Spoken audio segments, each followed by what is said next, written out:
श्री राम सीताराम। बहुत सुंदर है, तिलक के गारी हो। आप लोग जरूर समय कमेंट पे बताइए कैसे लगा। 5 सोपारी अउर भरी थाली हो। 5 सोपारी अउर भरी थाली। अरे ऊपर बेला हरी के पान सीता राम से बनी। अरे ऊपर बेला हरी के पान, हाँ सीता राम से बनी। इतनी तिलक मोरे बाबा चढ़ावई हो। इतनी तिलक हमरे बाबा चढ़ावई। अरे तब राम गईले ऋषियाई सीताराम से बनी। अरे तब राम गईले ऋषियाई सीता राम से बनी। गैया के गोबरा से आंगन लिपायऊ हो। गैया के गोबरा से आंगन लिपायऊ। अरे चंदन चौक पुरावा सीताराम से बनी।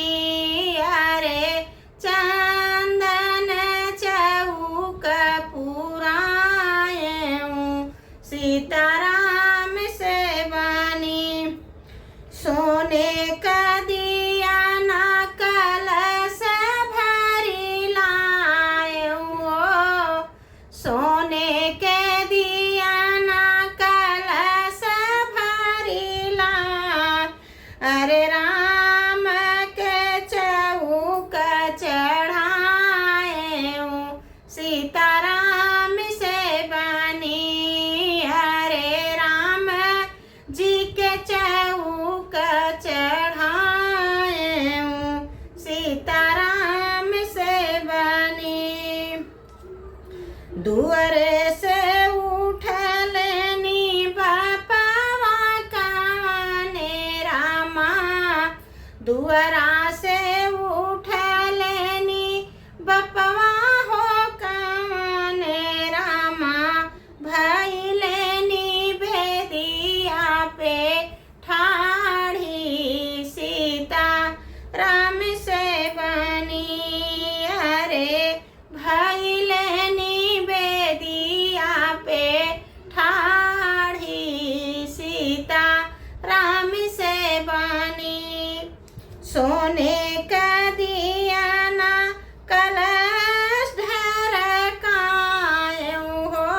सोने का दिया ना कलश ढरकायऊ। राम के लिहले उठाई सीताराम से बनी। अरे राम जी के लिहले उठाई सीताराम से बनी। राम तिलक समधि हम ना चढ़वाऊ भई हो। राम तिलक समधि हम ना चढ़वाऊ। अरे राम तिलक थो। अरे राम तिलक थोड़ी सीताराम से बनी।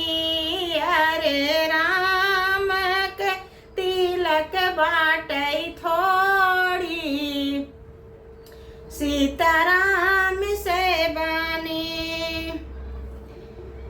हाथ जोड़ी के बिनमय समाधि कामने रामा।